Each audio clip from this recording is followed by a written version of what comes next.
Detroit is different in the studios once again. And I have somebody, obviously, you know what I'm saying, with some connections and roots to the soil of here. But the soil he's connected to is like more like adjacent. And actually, the whole idea of the city kind of came about connecting them black folks for real. Jason, how are you doing today, my brother? Pretty good, pretty good. Yes, sir. Yes, sir. So it's been a talk in a mix for a while. Young brother doing different things creatively and in community. And you are a part of the Building Black Brickmasters team. Shout out to Keith Bennett and the collective of so many other people. And this intergenerational group that we'll talk a little bit about. But I really want to get into your story today. But you know, if y'all saw this politics or politricks forum that was happening in HP that you saw like us talking about, you was there. I actually saw Donovan McKinney, state rep, the other day. He was like, yo, man, you was there. So, you know, some people connected. Some young brothers connected. Some older brothers connected. And near the end, it seemed like brothers couldn't stop wanting to talk about what's happening. But that's all a part of the energy that's coming together with this. And definitely I've been very humble about your ways of building and connecting with community, the way you connect with your family, just so many things. So let's start here. The roots to the soil, the crooked eye, some people may call it, but Inkster. Inkster is a city that is adjacent to Detroit, like right outside, we would say like a little downriver, and it's nothing but black folks. I mean, when we think about the design of America itself, the whole concept, Inkster, the ink of it, black folks. And a lot of the development, when we think of the design of Detroit, I think a lot of people moved into those downriver communities and even like Southwest Detroit, like as time moved on.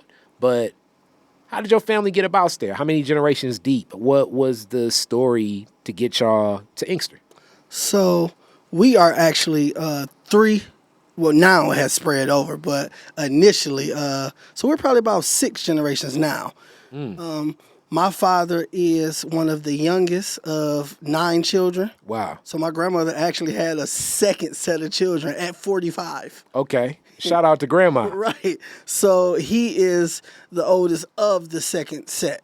Okay. So I'm kind of in a weird position because I'm the youngest of the first cousins, right? So really my cousins are like my aunts and uncles. Yeah. Because they're the older children, right? Okay. So my aunts and my cousins are actually my father's age, you know what I'm saying? So it kind of went like that. But the cool part about Inkster is the story of it.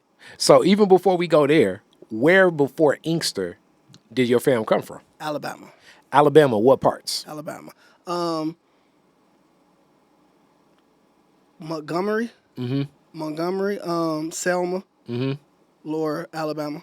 All right, so those Alabama roots that still tied. Do you still have people down there? Do y'all still connect down there? Yes, have you ever been? My brother stays down there right now. I stayed for 12 years. I actually moved from Inkster and moved down there for 12 years. Okay. That's where I met my wife. We had children and loved it, but I just wanted to move back because of the culture and different things of that nature. All right, so the first group, and you said generations deep. So like, when was the first move up to the north, as some folks down south would say? when did they move, and what was the story behind it? I believe it's around the 40s, 50s, but it was the migration of the plant, right? Ford. My grandfather was a Ford worker. Okay. And that's what a lot of people migrated up north to. And that's the story of not only my family, but many other families. And that's what kind of ties us all in. So historically, people don't know, these communities outside of Detroit started to pop up due to the different plants. So it's an underlying kind of dirty secret, that history that people don't know. So the North was touted as the free, the glory, right? A minority, colored man can come and make the same wage as the white man. But what people really didn't know is that when those Southern black males started to come and can work side by side as the white man, make the same money as him, that white man figured out, hey, I don't want them in our community. And even more than that is another soon to come. Carolyn Baker, daughter of General Baker, and when we think about the work connected to the League of Revolutionary Workers and Jimmy Boggs and the American Revolution, and as automation came, and really just even the roots of the union itself, like Yes. the organizing happened because they didn't want to work next to black folks. You know what I'm saying? And like a lot of traditions and institutions, the roots of a lot of American institutions start in some horrific positions if you happen to be black. You know what I'm We saying? spoke on this at Grand Valley. A lot of the cool was birthed from adversity. Yeah, and Inkster being one of those communities that definitely, when we think about what was happening, because even like you say, like sometimes black folks wouldn't get the same wages, wouldn't get the same opportunities for work, but then ended up in different shifts. What was the community like? In what neighborhood do you remember? Did your grandparents move? Did your granddad and grandparents move straight to Inkster? Did they start in Detroit? Where were they at They first? moved straight to Inkster. Wow, So they moved straight to Inkster. Whereabouts? a lot of people, so they were in a community called Cardboard City at the time. Cardboard City. Where is that? Yep. So Middle Belt, just north of Van Born, between Van Born and Michigan Avenue, Okay. Okay. was the neighborhood. It's gone now. I was gonna say because when I think about that now, I definitely don't see that. But that was one of the cities that was welcoming for black folks at the time. So that's how it became. So, and that's how a lot of the other cities that we won't get into were born. And if you notice, minorities, like you go to Hamtramck, you know what I'm saying, the different ones. So the blacks migrated to Inkster. So we were and still are the black suburb. So when you would come up Michigan Avenue from Chicago and from the other places, Inkster was a town you could stop in where historically the blacks had businesses Yeah. and things was going on, right? So the street Harrison, that was like how Livernois, the fashion district is, that was Harrison. The 80s took us out with the crack, right? So it started to change, but that's historically what Inkster was. So the house that you remember your grandparents being in, what neighborhood, what street? 26201 Lehigh. Okay, Lehigh. I'm familiar with Lehigh a little Yep, bit. yep. You know what I'm saying? 26201 Lehigh. Okay.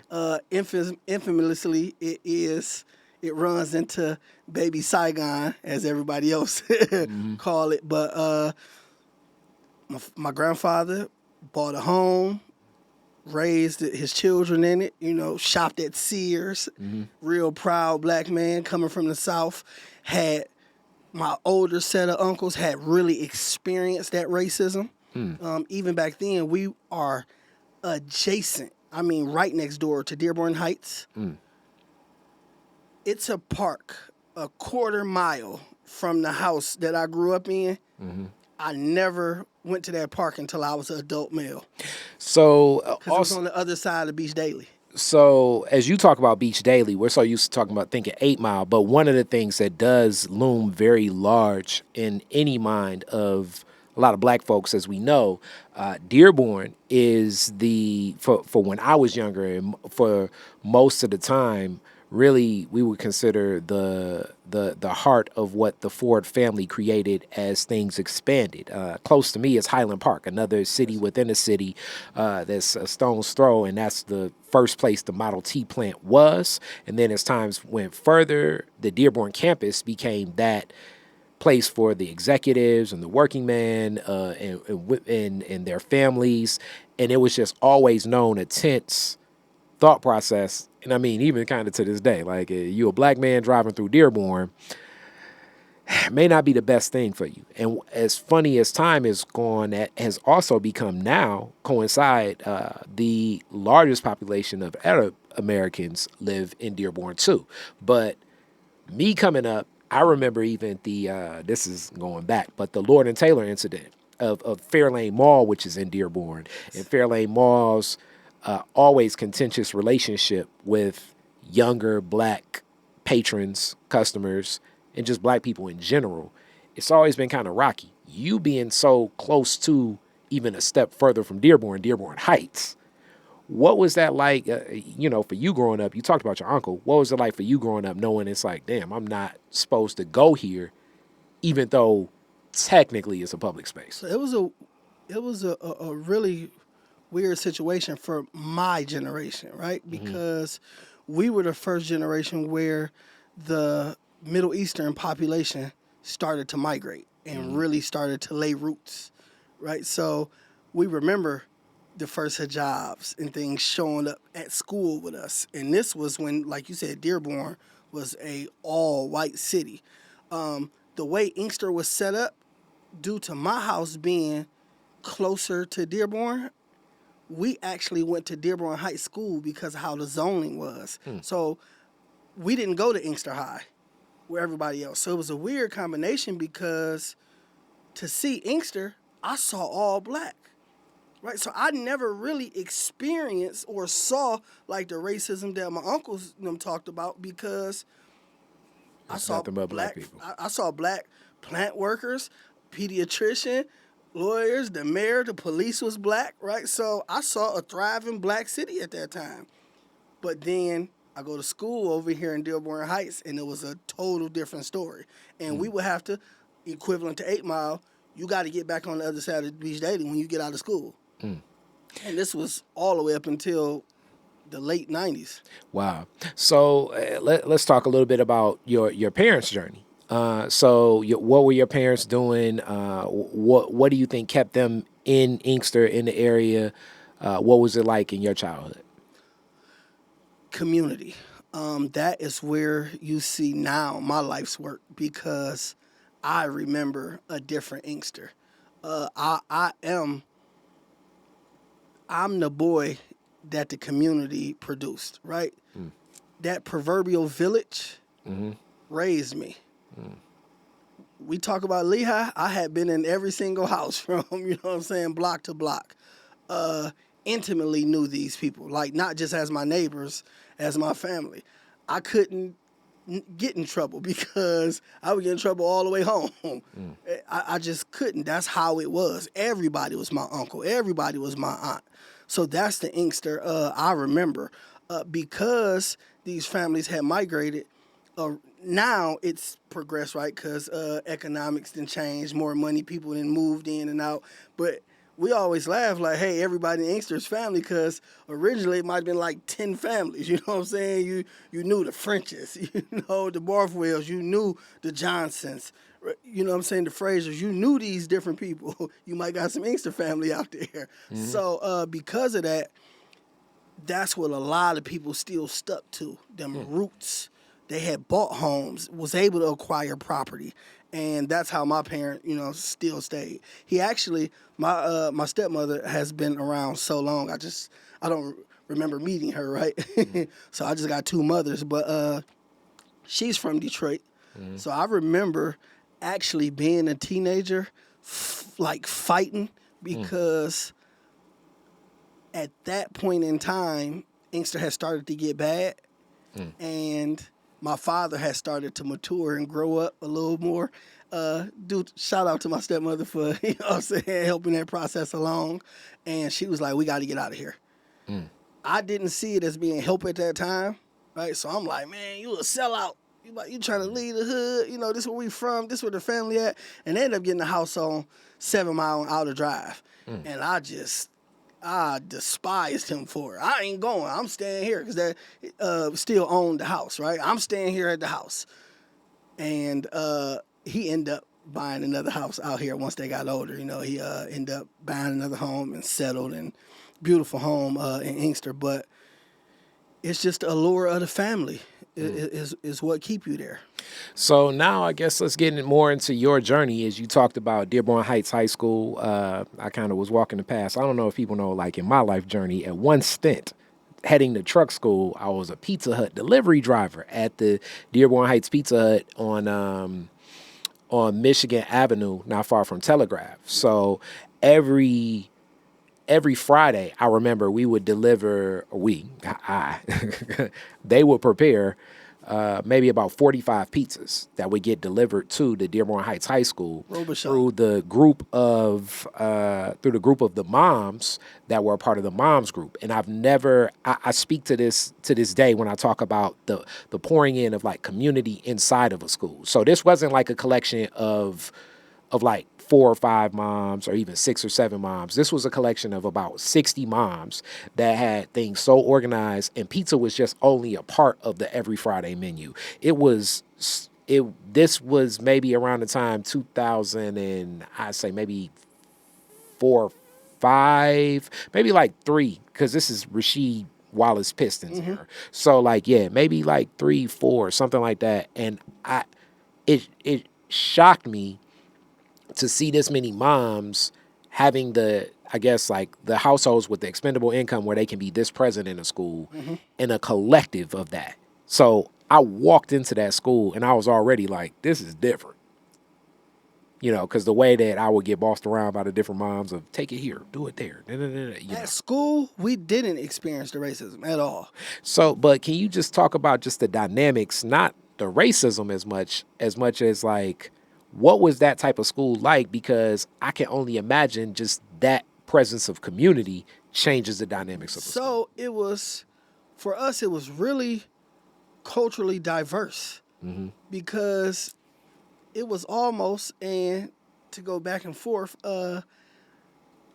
like I said, I had never really experienced like true racism outside of, white kid calling you some crazy stuff or, adults saying something. We had opportunities. My stepmother worked at the prison her whole life. She had state job. My daddy worked at Chrysler. You know what I'm saying? We went on vacation. I went to the sand dunes. I had 4-wheelers, car when I was young. So I had a good life. It just was what it was. And that was a lot of the kids at Robichaud because where we stayed at, that area, a lot of the parents were 2-parent household, had income, plant workers, as well as the Muslim Middle Eastern community had came, whites. So because of that, it was really a lot of pouring into us all. When I speak of friendships, I'm talking 35. I'll be 41 next month in July. When I say friendship, like my oldest friend is from kindergarten, Ray Gray. Like I've been knowing him since kindergarten. And a lot of these kids, like, I speak of it all the time. Like, if I don't know your mama, like her first name, who she is, we can't be friends. Like, that's how long. These women, like, that you talk about, that parent group, they're still around. Miss Julia Lowe. Currently, when she see this, she gonna be on Facebook. Oh, there go my baby. Right now, I'm 41, and this lady been walking me through school since I was young, and the whole community. Yeah, we know her kids, right? But we all her kids. They just got to share her with us. And that's how it was collectively with all of us. What do you think made the dynamics of that relationship between community and school to exist there? Because we were integrated. See, the North, we get this good rap as, hey, everything is good there. But we're kind of segregated still. Almost on our own. It's just how it happened. The whites stay where they at, the Indians stay where they at. But because of the infusion, how it was, we got integrated into the school. So because of that black mom group went into the school.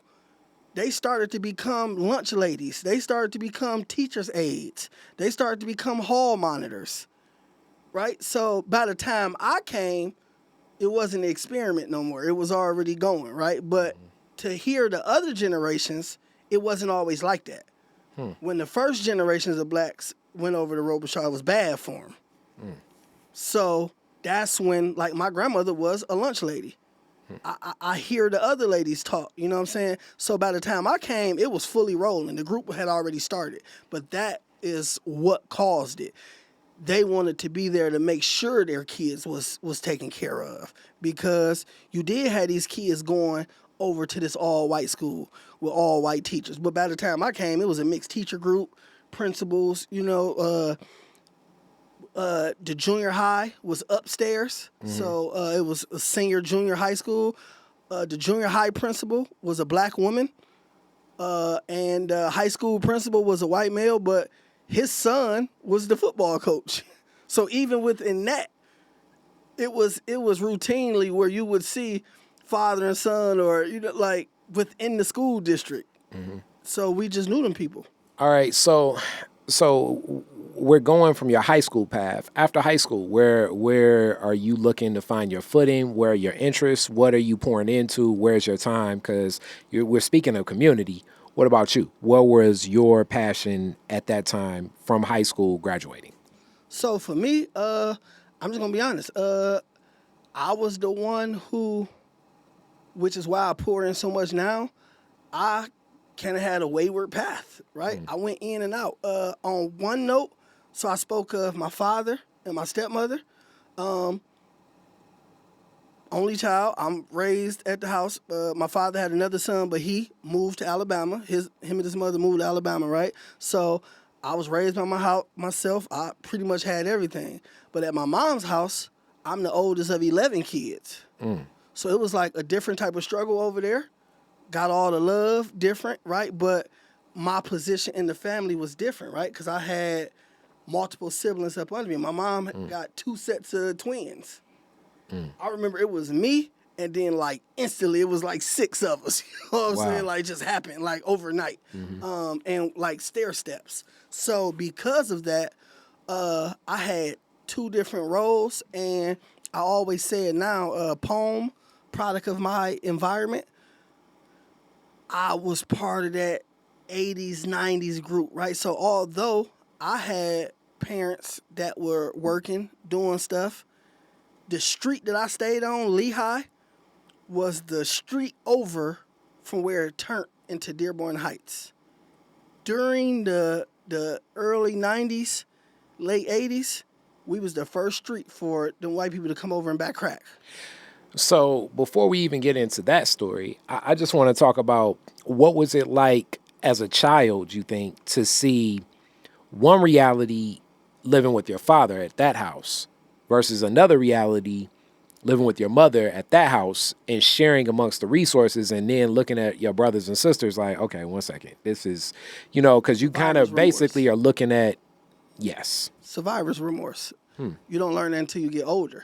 How did that feel? And like, how did you recognize, when did you recognize it? How did you see it? Until I became adult. I am a big advocate for mental health, for therapy, right? People in our community just think therapy means you crazy, right? But we have so much around us that has happened to us that we never get a chance to unpack, and you don't realize this. You just go on, right? So with that, because I'm just... I didn't learn until I was an adult. So you're learning it, but what were the emotions you remember at that age? I remember at that age. I could... Prime example. I remember being at my mom's house, being like the little man, right? She got to work, I got to help. And I'll say it on camera, I could cook better than my sisters, right? I'm the one, because I'm the one up under my mama. And it's a 5-year gap, right? So I was the one learning the recipes, helping, doing this, whatever the case, and certain responsibility. But with that responsibility, especially as I started to get older, I started to kind of feel myself. But then, now I go to my dad's house, and guess what? I have to be a kid again. But it's a cool process because I'm also getting this and doing this. So to go back and forth, felt kind of weird. KB Toy Store. I remember that like big. KB and Toys R Us, right? Be at my dad's house for the weekend, and then, we might have went, he got me something from KB, and then I go back and I realized like, wow, I don't got nothing for everybody else. And I remember like going back like, Dad, I can't come. And he would buy you know what I'm saying, my sibling stuff, or, you know what I'm saying, give me money to, hey, you know what I'm saying, get them something off the ice cream truck. So I remember that emotion kind of like feeling bad, you Yeah. know. And with that, you're young and you get the tools as you grow older to process it a lot better. Yeah. But the emotion's still real. How do you think your brothers and your sisters were responding? Like, did it cause like a, hey, why can't I go with him? Most definitely. Most definitely. Fractured relationships, we building them as, you know, we speak now. Being older now, I just did a spoken word poem, which we'll get into later, for my mother. Really just reflecting on everything, right? We had a different type of relationship. Like, I love my mama, but it's crazy because my mother and my stepmother, I have two very different relationships, but combined, it's like really whole and effective for me, right? Because what I didn't, and most people don't have that. You just have a parent that tries really hard and is lacking in the area, and you just lacking. Well, what one was lacking, the other picked up, and vice versa, right? So where at that time my mom was the homebody, she was, you know, teaching me how to cook and do this, and, you know, like really take care of the home. My stepmother was young at that time, you know what I'm saying, career, working hard. She taught me money management. She taught me a lot of stuff that my biological mother didn't, right? But on the same note, at the house, because I'm the oldest and I'm doing this since other kids, I didn't get like that nurturing.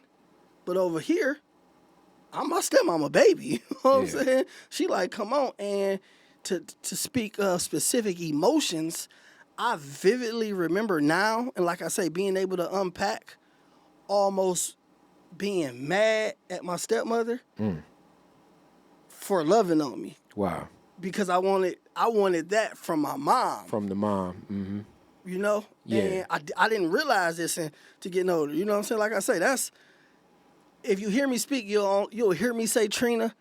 That's not out of disrespect. That's only because I got my mom. I just know you as Trina. You know what I'm saying? My stepmother. But that's my mama too. You know Yeah. what I'm saying? Like 100%. That is my mother. You know what I'm saying? I just got two mothers. And it's just wild.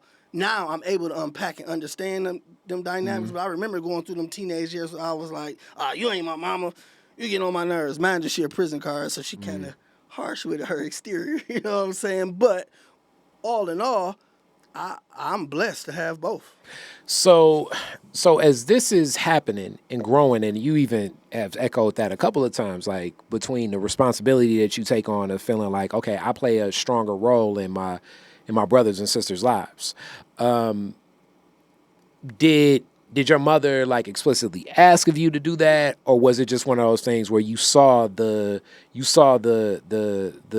necessity, and it's like, okay, I want to fulfill this role as much as possible to assist where my mother is? Yeah, no, she didn't ask, but she needed, and it's no way I could see her needing, the kids needing, and not provide.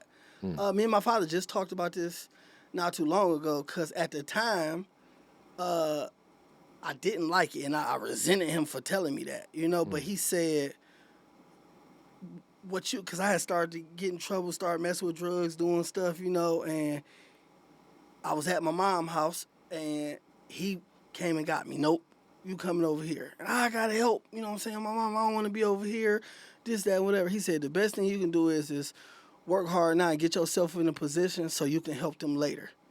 You can't help them right now if you're trying to help yourself, right? And I'm like, man, what is you talking about? This ain't how it is. Especially when I see his family, right? Like all my uncles and aunts and how strong they is. Man, what are you talking about? Yeah, nah, right? So I ain't listening to him. I remember he started a landscaping company, which is going strong to this day. And he's a Chrysler worker because he wanted me to do this, right? Try to give me something else. And he provided me the tools, but at the same note, this money coming fast.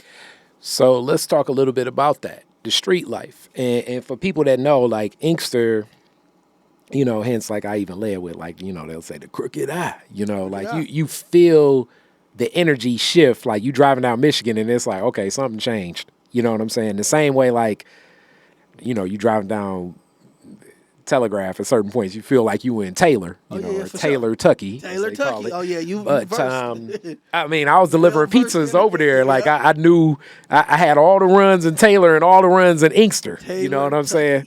Tucky. So Yes. yeah, you know, I can tell you, you know, to duck a stray pit bull or Doberman with a large pizza is interesting. But I've developed that skill set. But what was as you, I guess, embrace street culture, street life, the street economy, what was it? How did you get connected? Was it cousins? Was it friends?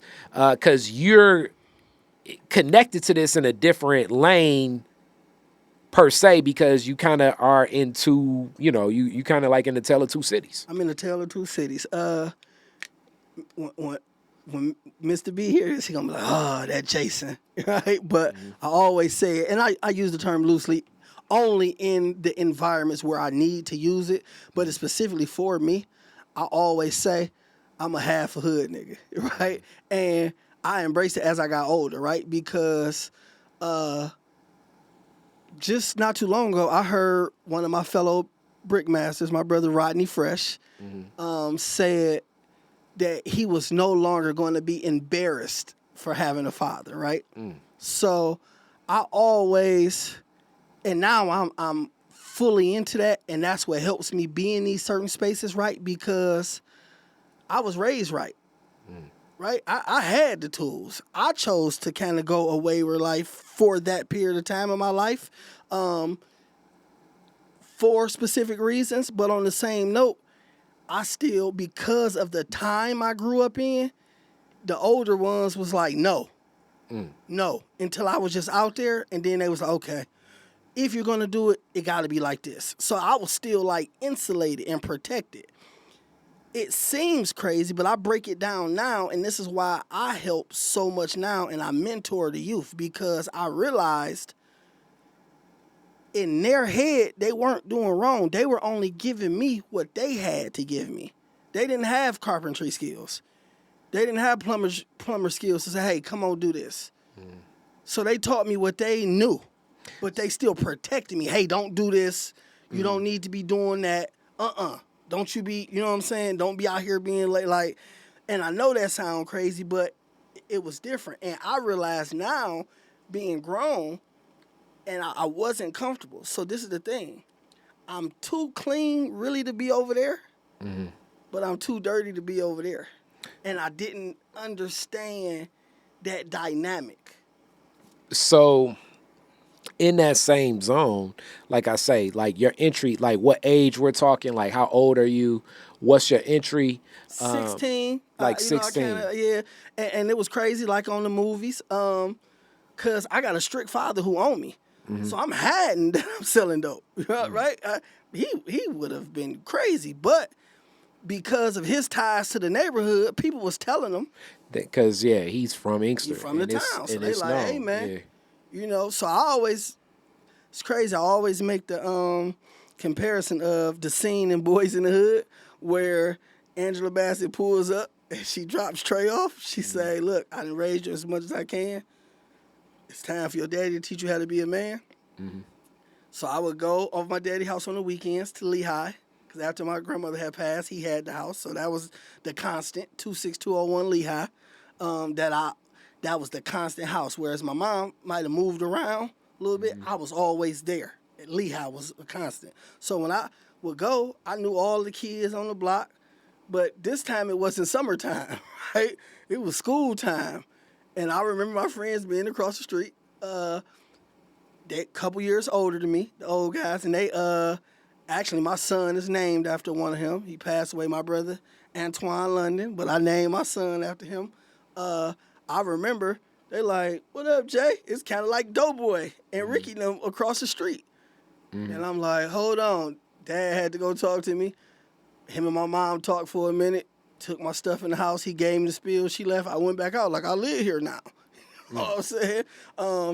Yeah, that was the thing. Now I live here. So because of that, I kind of got a different, you know what I'm saying, asset, because I was You were more sneaking so, doing this. and this was the social circle that was already your friends before. That was my Now, friends and I'm before. guessing that their circumstances and their backgrounds and their family, it's a whole different background. Whole different dynamic, right? And that's why I love that movie, Boys in the Hood. And I even spoke to you just about you. I said, hey man, cool is you, right? Because Hilarious. the neighborhood, when we talk about the hood, it's always just like in a negative aspect, and they always go straight to the gangster. Yeah. But that movie actually depicts how the neighborhood really is, right? Because my friends across the street had a single mom, right? She was working, doing the best she could for them. They doing what they doing, but I'm right across the street, 2-parent household. Mom got a state job, had working at the plant, right? Yeah. But then it's the girl down the street who her parents got nice jobs and they sent her to private schools because they don't want her messing with the boys in the neighborhood, Yeah. right? So that's kind of how it was. So but when we all meet up, we just friends. Yeah. But this is the circle that I'm telling you about that's still protecting me. It was a time like even though I was out there, they was like, go home. This ain't for you. So soon after, and when do you stop saying, okay, let me got stop the street life and let me shift to something else? And what did you shift to, and what was the causation of I it? got shot. You got shot. Yep. Yep. How old were you? How did it happen? What happened? I was 19. Wow. Right? Pops had just left to Detroit. I dropped out my senior year. I'm about to get it. He like, man, I can't make you do this. You know what I'm saying? You can come to the house, got a new house, and get you a job. You know, just finish school. I wasn't trying to listen. I'm out in the streets at this time. I'm doing my thing. You can't tell me nothing. And in my head, I had achieved what I wanted, right? I was helping my mom. Now I'm the man. I always been in the cars. I got me a sweet car, doing what I was supposed to do. And unfortunate situation, I ended up getting shot. It was what it was. It wasn't life-threatening. I made it out. But What was the in that? What was the immediate reaction of your mother, your father, your stepmom, your brothers and sisters? What was their response to that? so with that being said, that's kind of what changed everything. Right before I had got shot, I had one of my friends, Leland Moore, worked for EC Levy Company, a huge construction company, contracting company, and he had got me a job, but I'm still a full street cat, a accounting clerk of all things, right? So what that is I would take all this before emails and stuff was really heavy. I would have to take all of the paperwork to the office, to City Hall, go pick some up from Frank Murphy, different, you know what I'm saying, different things. Go get all the tags for the cars. I had a company car, but I was still In the in the streets. streets, right? I'm in my mother's driveway. She stayed 2 houses off the corner on Florence. They're coming from the opposite the way. I had already gotten some prior beef with the guys. So this was not like you walking by and you Oh, catch no, a no, stray. this was This for was me. targeted for This you. was for me. This was for me. I had previously threw a block party, probably like a couple of days before. My daddy asked me not to. Man, chill out. It's for the kids. You know what I'm saying? It's for everybody. I want to do this back to school, get book bags, stuff like that. All of the kids is outside. It's crazy. Summer day. I'm sitting on the back of my car. Mom on the porch. Kids, my oldest daughter. It's outside, and they shoot up the block. And they just shooting. And I get hit. This is the crazy part. Old man down the street, he gets hit in the leg.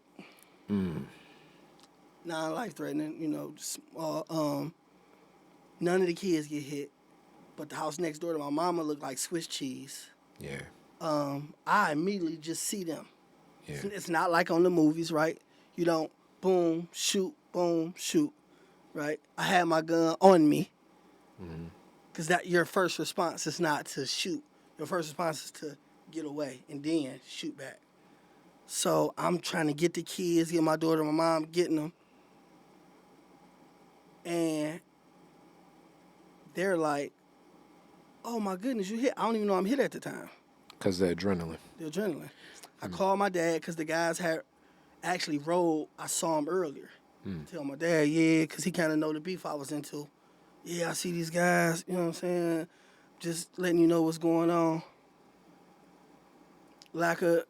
I'm being honest, and this is what I always speak about when I speak to the youth now. In the midst of, I lost focus, and this is why I tell, it's not just the dope fiends that's addicted to the game. It's the players too. Because at what point are you not doing it for help no more? You been had 20,000 in the shoebox, but you bought a chain. You bought a car. At what point are you not doing it no more? Where you've become you've lost touch with reality. I think what you're talking about also goes into like it's so tough the older I get, and I think of my relationship with hip hop and the justifications of what it is. And I still think that the cruelty of this nation and the violence of this nation starts justifying things. And through the lens of hip hop, I know for me at a younger age, I would see what I thought was like a level of autonomy and confidence and respect through these men. And in a lot of ways it was, but also it's through a lens of things that can be very destructive. But what you're speaking of is similar to like one of my favorite songs of from Reasonable Doubt. And Jay-Z from Reasonable Doubt, Jay-Z's first album, he has a song called The Evils, like the devils. Hence. And as he's talking about like these stories about the relationship between like you define yourself as this is what you do, which is similar to what I think that America kind of places on men in general. We're defined by what we do. And then inside this definition, the machismo, the confidence, the ego starts going. So like, and you know, it's so unique that like I can quote rap lyrics like my grandma could quote scriptures of like, you know, it's similar to what you're speaking, you know, and that relationship of that definition of like this is who I am, this is what I do best, and this is what I'm gonna always do. So I was conflicted because I picked up a skill that was honed, for lack of better terms, evil. The skill is me being a people person. The skill is me being able to hustle and love and care so much about what I'm doing that I'm going to engulf myself and learn all the schematics and be really good at that. But I focused that on the wrong thing. And for that to be where you're shot, that's so unique because you're still tying in like some of the ties to love to community, but also to think that you were to get shot in front of your child and your mother, that has to be a very surreal experience. This is what's gonna culminate in my life had to change. I could not focus on being shot. You know why? At that time, I wasn't selling crack no more, but I was heavy in the weed game. I had so much weed at my mama's house that I knew because it was a gunshot scene that they was coming. I had to get the weed out the house because I can't have my mama's house get raided and my little brothers and sisters get took. I drove away. I had to pack up the car, drove away, and ended up passing out. Wow. My brother, not my biological brother, but my brother from another brother, Antoine and his brother Moot, they took me to the hospital. So in the hospital, I'm sure now comes like the layers of thought process. So for anybody, if you ever in a hospital bed for whatever you're going through, you're gonna do a lot of thinking, because the person that's acting like they eating the food and watching the television, you're doing a lot of thinking in a hospital bed. What were the reflections and what's the thought process? So as I'm leaving, driving before I pass, I call my dad. Dad, I'm hit. I'm hit. He, oh, it's all right. What's going on? I'm hit. Get up to the hospital. This is the crazy part. I went with my gun. Right? They automatically called the police. Yep. The doctor was cool enough to give the gun, because my uncle and my aunt was first one on the scene. Actually gave the gun to my aunt's husband. So that was one blessing, right? Because I was supposed to be in jail. I'm the one who got shot, but that was an illegal pistol at that time, which now I am a registered legal firearm owner, but that was one. It was different guns that shot, but what I actually got shot with was a sawed-off gauge. It was loaded with bird shot, and they were so far back that it spread it so much that by the time it hit me, my stuff wasn't life-threatening. It was all superficial. So they were just able to pick them out, the pellets and stuff out. And like I said, mine wasn't superficial. I was in a sling for a couple weeks. You know what I'm saying? My chest was messed up. Still got one. I still got a couple in me, but it's one right here that I can feel. At the time, it was like 7 still left in me where they couldn't get to them because it would have done more damage. But they've moved over the years where I gotta go get them took out and certain stuff like that. But my brother, my father's son, who stayed in Alabama, he was like, "You can come down here." And you basically drop everything and go there. So listen, I wasn't trying to leave. I wasn't trying to leave. Because the thought process. Right? So the psyche say, oh, I got to stop this. But the other half, oh, I got to get them. Right? I remember like yesterday, suited up, right? In my head, I'm about to go out in the blaze of glory. I'm about to go handle this. I remember my father, like just, and I hadn't saw this side of him. Beating the block, just looking for me, and he found where I was at. Come on. And I'm like, man, go on, I can handle this. Don't worry about, you know what I'm saying? Come on. And he told me, you gotta go. Leave or don't talk to me. And my mama said the same thing. Like collectively, my stepmama, my mama. Your core. The core, the people I love the most. Bye, or you dead to me already. I went to the middle of the country. All white people. I didn't see a black person for like 30 days where I went. And I saw a random guy at Walmart. And long story, it changed my life because I was able to see different stuff. And that's why now my mission is exposure for these children, because being down there, I started to see different. I did not know I was an Inkster cat until I wasn't around Inkster. So this idea of first survival being the catalyst to go there. Where do you find your way? Where do you find your footing? What do you take to? Where do you tap into those talents of connecting to people and knowing your skill sets? Photography. Why photography? It was always like a hobby, but because the hood, right? Don't want to be the weird kid, right? I never really got into it, but I was a kid like buying Instamatic cameras back then. You know, you would go to Rite Aid and pay for them and shoot. And I was just a picture fiend.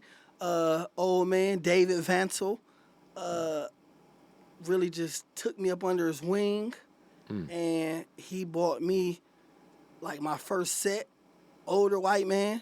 Like, just a lot of the preconceived notions I had were being shattered, like, down there. His family told me he was a known racist. And, like, there was something about me he loved. And me and him became 70-year-old man. At the time, I'm 20, 21. Best of friends. Like, this is my guy. You know what I'm saying? We went everywhere, and he taught me like the fundamentals. Mind you, we are in a digital camera age at this time. He wouldn't let me shoot digital. We still were shooting film. He had a dark room at the house. I mean, taught me like a purist. You know what I'm saying? No viewfinder. You get 27 exposures and that's it. Let's bring it back. And it brought out the love for photography, especially being down there, seeing these mountains and then these different landscapes and being able to bring it all full circle with the Dearborn Heights, going to school over there. Do you know I got along with the whites more than the blacks? The blacks was racist to me. They called me Yankees. When they said nigga, it was with a hard R. Like they despised me from being up north, and I didn't understand it. I would say from having a lot of roots of family down south too, even some Selma, Alabama. My grandmother's father, Papa Rulak, Selma, Alabama preacher. You know what I'm saying? Like always a story they tell about the Klan wanting to lynch a black man, and he was able to intervene in that.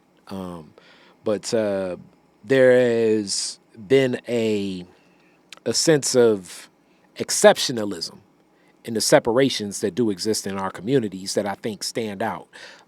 So sometimes the people down south, similar to that scene in School Days where you see Samuel L. Jackson talking to Lawrence Fishburne, feel as though, okay, a person like you will take away whatever the slim opportunities that are already granted for black people because you're going to be like a exceptional black person as opposed to what we're looked at.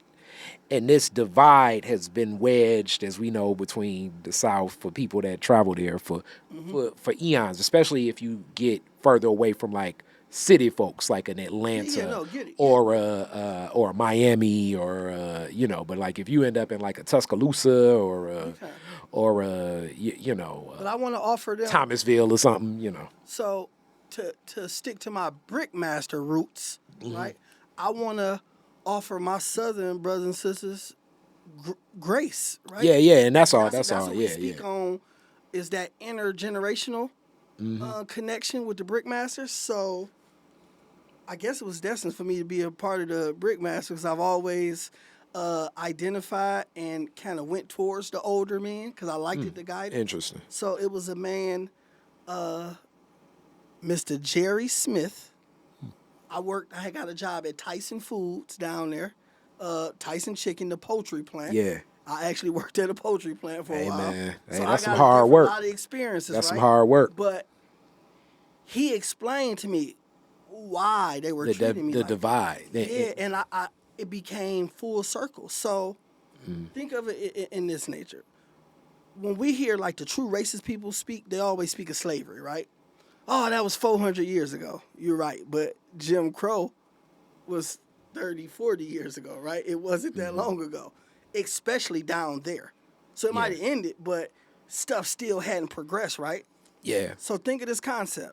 As a boy that was raised in Michigan, again, my pediatrician, right? My dermatologist, Dr. Heidelberg, right? Over here on Illinois, one of the first black women dermatologists. My stepmom, great health benefits, right? I'm seeing a black mayor, police chief, all these different things. I go down south. I wasn't raised to fear the white man. Yeah. I wasn't raised to look at them the same. But to their credit and their grace, a guy who was literally my same age had a different story. Definitely. He would have been raised during Jim Crow. He might have saw his daddy get a dog sicked on him. So all the stuff that we learn about in the history books that we know happened is still kind of history, but it's real experiences. Do you know we all speak of Ruby Bridges, right? The little girl who got integrated. But it was a whole bunch of Ruby Bridges. She's just the famous one that they spoke of. Yeah, and what's funny when you talk about Ruby Bridges, that's kind of connected to my roots from my dad go back to Arkansas, Little Rock, Arkansas, Gotcha. where my grandmother was basically like in the same class, and she was like, I ain't going to that school. Jerry Staten, I want to correct that. Jerry Staten was his name, not Smith. Smith was another guy. But so Mr. Jerry, this is like how it became so real for me, and I understood at that point. Yeah. When the girls died in the Second Street bombing at the church, his grandmother was the Sunday school teacher. The only reason he and a lot of more children aren't dead is because he was a bad little boy. She was the Sunday school teacher. He didn't want to go. He hid his shoes. They were late because they was walking to church. And finally she said, come on, you going without no shoes. The girls that was in there was the actual children of the pastors and like some of the workers at the church. So the Sunday school wasn't open yet. Yeah. So that's why it wasn't more kids in there that should have actually been in the school. And this is something that's out of history book, but this is a real. this is a real story when you understand man the people that's here. So it made me, oh wow, this wasn't. Yeah. Like, this was yesterday for them. And I often say like you know, and you talk about many lives. I was a truck driver in truck driving. Sundown you know, towns. I mean, many sundown towns. I mean, it's interesting. Like in life's paths where things would go. I often tell people this. Like, you know, one of the longest stops waiting to dock was it was a couple brothers that both had Confederate flags on both their arms, and I'm just stuck in the truck. You know, this is pre like Wi-Fi ain't happening on my truck or nothing. So you're talking. So I mean, I'm talking hours with these good old boys basically about where they see the Confederacy and what it represents. So I want to explain this lens, and I already know black folks are their anger right now of how they see things, but this is the lens of And where a they came Southern from, black, yep. of a Southern white boy, good old boy is saying their thought process was, which I don't agree with, obviously, as a black person. But it's a context in which, hence, I'm, if you know me, I'm a free speech. I want to listen to everything just to get a perspective so I of can it. learn. But their perspective is America was perfect when the South was risen. We didn't have any of these problems. All of this stuff about race, all this stuff about anything else. We weren't as cruel. It was not as bad. And hence, even a lot of those Confederate statues, when you learn the history of it, that was the daughters of the Confederacy because they saw that seeing their men as beaten, defeated, and losers was something that could suppress their families and their generations. So we want to erect these statues of the Confederacy and wave this rebel flag and representative of prestige and honor of the men. Now I'm just telling you the lens of their story, and I'm paraphrasing, adding in, my own language to what they would say of their stories, right? So then you think about the black man's story and what we've been through. And you think about where the statues erected of us, where's the values kind of connected to us and what that represents in the need of a lot of black women if they were to pour in, the dangers of what that would be in our community in this face of America. As I say, the roots of this nation create what this nation is to this day. And some of my arguments are that the predisposition to the destructive and violent and oppressive nature runs and coincides so much with the story of America. To remove that, we're removing really the story of this. This is a nation, it's stolen land, it's stolen labor, and it's a stolen loan. The operations and the design of this is more of the guise of a criminal enterprise. Vagrants, thieves, people isolated. This is the root of it and designed for white men with property and businesses. And then you build an infrastructure in and around this, and exploitation, violence, destruction. Even when we look through the path of history in the best books, it's honoring war, death. It's the American way. And that is the guise, I think, as we people trying to function in this, in the and the chaos amongst us as black folks, because we'll still be within this functioning through the lens of destruction, but still want to pour into our community like you're doing and do a backpack giveaway through the lens of this. It's the struggles we face that rips away. And even those daughters of the Confederacy said, "No, we don't want our men to deal with this." When we think of what's calcified for generations and what we've dealt with as black men in this nation, this is the reality that we grapple with all the time that can make us divisive amongst each other, divisive amongst ourselves, divisive and destructive towards society itself, destructive towards our women, destructive towards our children. This gives a context. And as I'm giving a context, this is definitely no excuse. It's no excuse at all. But it just context gives you a context of some of the things that we're facing that, as I put words to this, I'm hoping another brother may be able to grab onto it, and hopefully it can help them pace themselves in the matrix of this theater that we look at as American life. Culture is key. That's, in the end, that's how I got back home. That's why I moved back home. Culture. Yeah. At that time, had been married for a while, multiple kids, right? How did your wife take to, hey, we going back? Or I want to go back? She didn't. Actually, we separated, and I took the kids. Wow. I moved back. I took the kids. Wow. She came later. Wow. That's how it happened. But in her defense, you hear the crazy stories. You see when we go on vacation, I'm with my wild cousins. Or my friend that I had told you these stories about, but I'm only with him for a day or two. Mm-hmm. Right? I don't want to move there. That's crazy. And I'm not, this is pre the entertainment district, Detroit. This is pre, you know what I'm saying, all of that. So we going to, for real, Inkster. You know what I'm saying? We going to Brightmo. I'm taking her, you know what I'm saying? When we on vacation, we hitting the spots and she like, oh, I don't want to live there. But I remember when, I remember a time, I remember this family, and I didn't have family like that in Alabama, right? So, Yeah.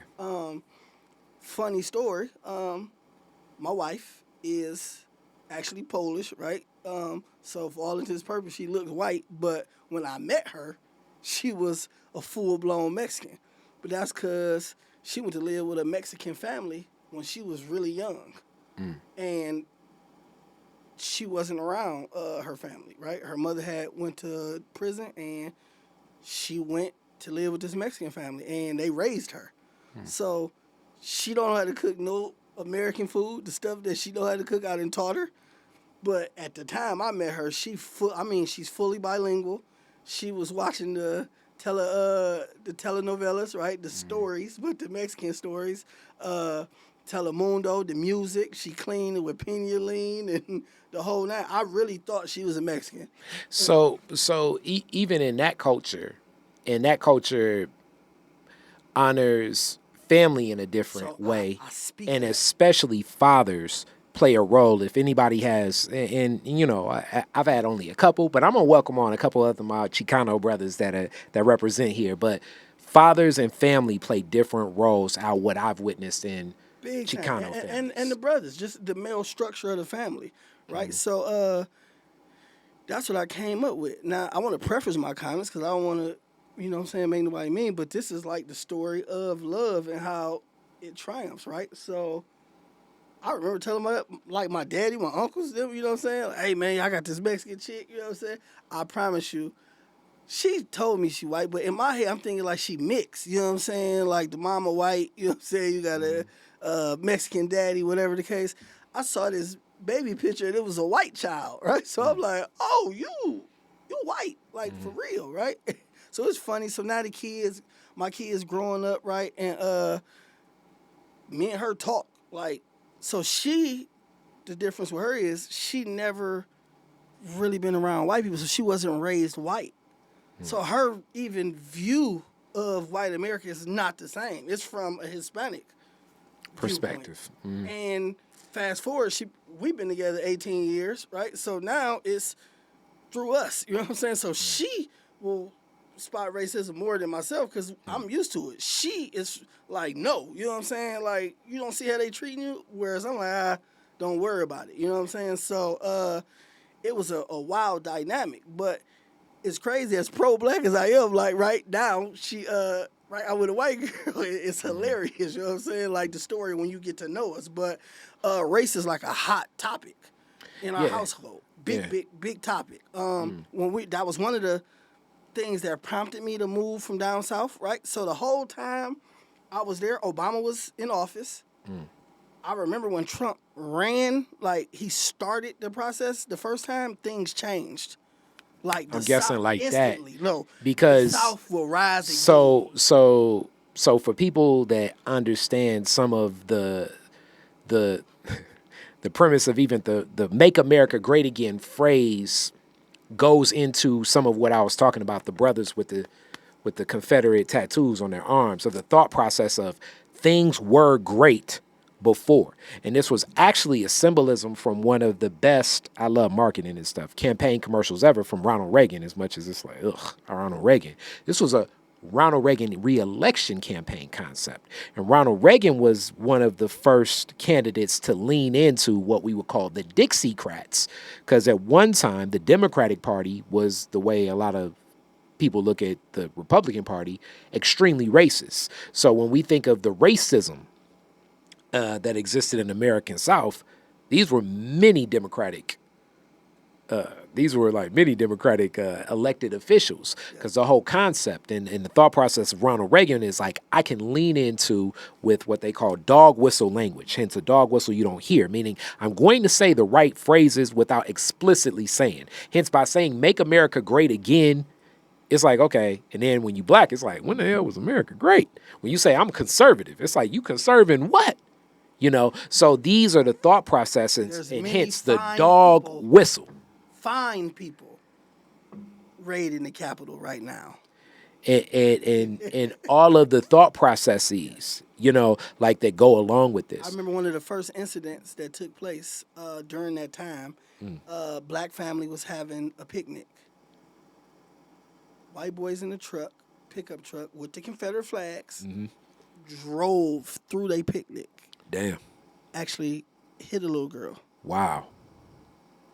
And that was like, why did you think this was okay? How, you know, it was like blatant stuff had started to happen. Yeah. It was crazy, and I saw it, and that's where stuff came full circle to me now, where now I understood my Southern counterparts, because they would tell me, you can't be over there with them white folk, but in my head, oh no, they cool, I got this. And it's an interesting concept of like when we speak to like that same ethos, the destructiveness, the nature, the violence, the anger that exists, because it is the idea, like, you know, the old Chris Rock joke, they taking the country away, and it's like, who is they? Who is they? The thought process, as it's like an underlying argument within that dog whistle language of, let's blame these people for all of your problems, instead of saying like, okay, let's be constructive and create systems that are equitable for everyone. But that goes against the whole idea, the premise of this rugged individual and American exceptionalism. The thought process of part of is more than me. And Lord knows, as much as I say that it's not an idea, an ideal, you know, all my people that have heard my arguments about capitalism and saying that it's racism, not capitalism, this is definitely one of those capitalist concepts that is very destructive and into the American ethos. I don't want to just have money. I want to have more money than you. Yeah.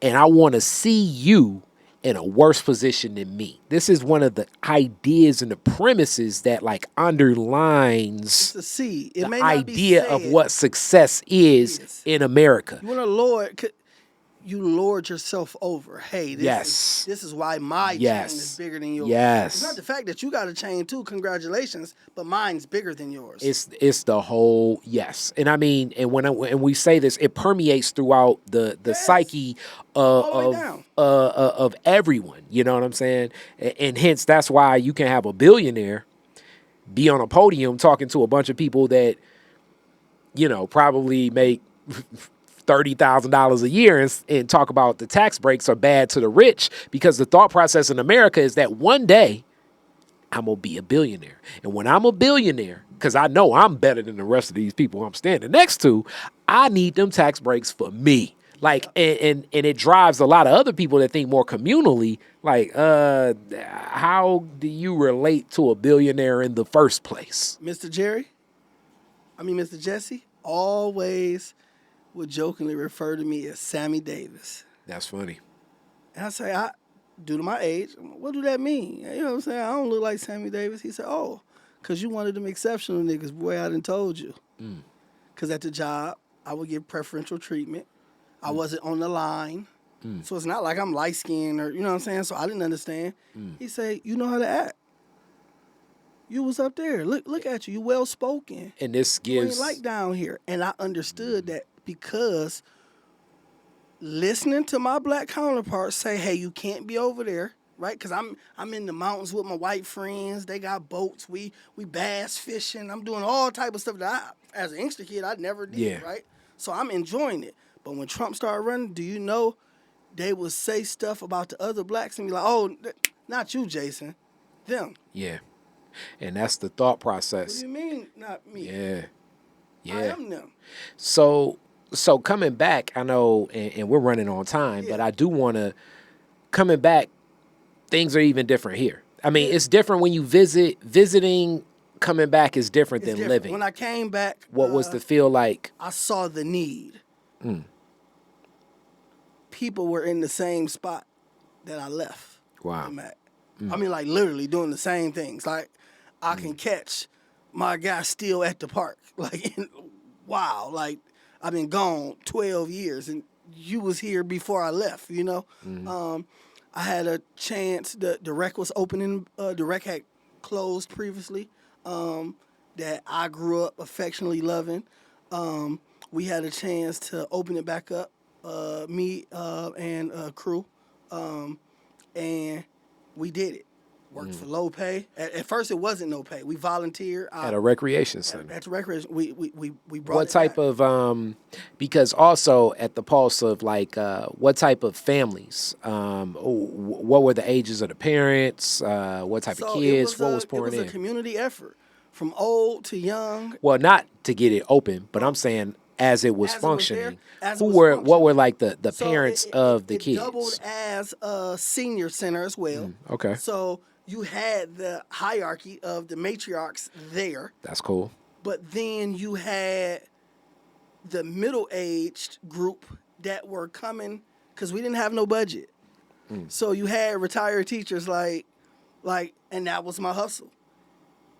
That was my hustle. When I went out and tried to get programs, I don't got no money for you, but I got some space. You know that idea that you've been wanting to do, but you couldn't facilitate it? I can. I work directly for the mayor. He told me, yeah, I can give you a classroom. You know what I'm saying? So now in the politics and kind of understanding some of this functionality, what's your take? What are you thinking of seeing something like this come to life from a community effort?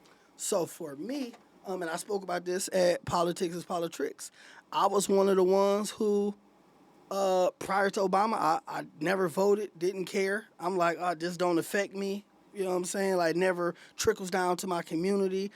Don't understand. But when I was able to get the rec back, working directly with the mayor, city council, helping Joel Jones, you know what I'm saying, run, just seeing this, and I was actually seeing the benefits of, hey, this council person can directly act this. The judge, the county commissioner, right? Glenn was cool, man. Super cool white dude, right? But Glenn really cared about Inkster. But he serviced Dearborn Heights, Taylor, but Glenn was at our city council meetings. And I could see stuff we talk about, and then you see Glenn on the news, he got some money to fix this street. Wow. And I'm like, oh, wow, this is how you do this. So that really changed my mindset of, I get it, right? You have to create a base. You got to create these PACs. You got to create these lobbyists, right? These groups. Yeah, they want our vote. So we'll go out and race to the vote. But what are we voting for? Do we have any, you know what I'm saying, ultimatums? Do we have any ideas? We say, hey, we need this done. Yeah. We had a black lady at the memory just popped up. I ran a campaign for her. They were trying to railroad her in Wayne Westland. Railroad her. So Inkster Public Schools shut down, right? City manager came, the whole nine. So this is another thing as we'll close out on this story, but another thing that is very prominent in a state like Michigan, because even though, as you say, the North can be a lot like the South, it seems like when certain things function, but many of the cities with predominantly black populations, Highland Park, Flint. Inkster, Flint, have dealt with some of Benton Harbor, have dealt with some of the worst outcomes when it comes to what happens with any resourcing. So that is schools, that's recreational centers, that is public safety.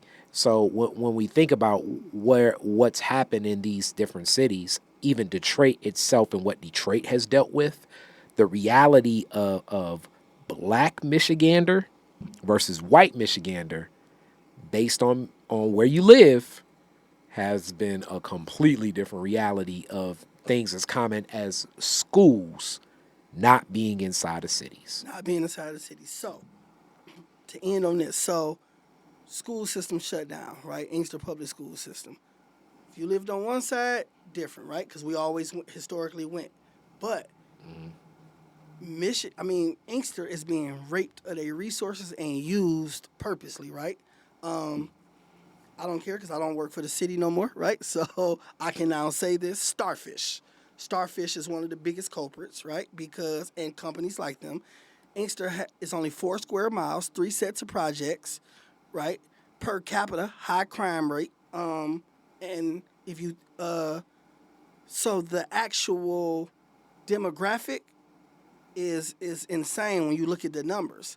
But you'll have these companies come and their base is there because that's they're going to get their funding. But then their actual programs they take elsewhere. Yeah. So you'll have headquarters, Starfish headquarters there, and they will do I call blanket programs because they don't get with the community and say, hey, what do you need? What do the young boys want? What do the young girls want? What do the parents need? They just go to the rec and say, here, we got this program. And then when nobody shows up, that's their basis. That's their cast. Oh, well, we tried, nobody came. But that skilled trade program that you offer, you took to Berkeley, where they don't even need it. That skill, you know what I'm saying? This other program, you took over there. But they use Inkster. And that's what happened with the school system. The school system got wiped out. Now they're being bussed like it's the 60s to these other communities that were historically white and they didn't want them over there. So now you got these kids going to Wayne Westland. Now you got a different portion of the city going to Romulus. Now you got a different portion of the city going to Taylor. These parents who live in the projects, they could barely get to Inkster High. So they really ain't going to parent-teacher conference over there. The teachers are mad. Their parent base is mad because they don't want the kids over here. So depending on where you lived at, it might have been a set of project kids, which it was, the Lamone Gardens, Saigon or Denby Terrace projects, 2 sets of different projects, went to different schools. But now you got the kids from Lamone Gardens, Notorious Projects, now they over in Wayne Westland. Some bad, yeah, it's all type of stuff. But like we spoke on at Grand Valley, knowing the culture, he's not threatening you. That's just his demeanor, right? So now the discipline rate is disproportionate. It was crazy, but we had a superintendent that came. She was overqualified compared to everybody else, and she started shaking things up. And the staff got caught mocking her. They would go in her office, put her doctor degree hat on and robes with. It was a big text thread. They was sending them around. Oh, man, it was bad. And they collectively, as a group, got together and was like, she's no good. We don't want her. and they overthrew it. Wasn't enough support for her, and they got rid of her.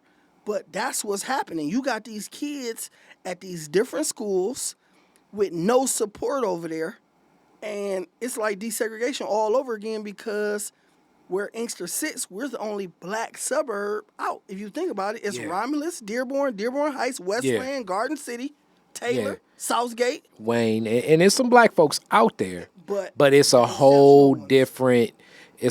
different, get down. So with that being said, man, we're gonna close out with classic Detroit is different question, and we definitely gonna get you back for a part 2, man. And we're gonna do some more stuff. You're gonna see me and Jason and Brickmasters, but me and Jason gonna do some creative things too. Spoken word. So most definitely, I'm gonna close out with this classic because you're a music person too. You are the DJ at the end of the fireworks. Get to play 3 songs. What songs you playing? Ooh. Ain't no stopping us now. All right, I like that. Cool and gang.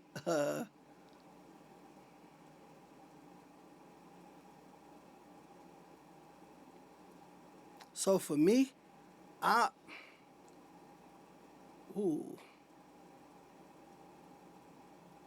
wouldn't go hip hop. I wouldn't go major hip hop. I would Go. We Are Family. I like that. I'm a real big community guy. And Summertime, Will Smith. All right, so that is hip hop. So you close with the hip hop. I love it. Jason, this was fun, man. Thank you so much, and thank you for being so open and sharing that story, man. Some real deep game, and clearly you're gonna get back on this mic up here, man. All love. Peace. Detroit is Different is where you get information, artistry, history, music, and even comedy. Detroit is Different, a home for the culture of Detroit. Visit online at DetroitisDifferent.com today.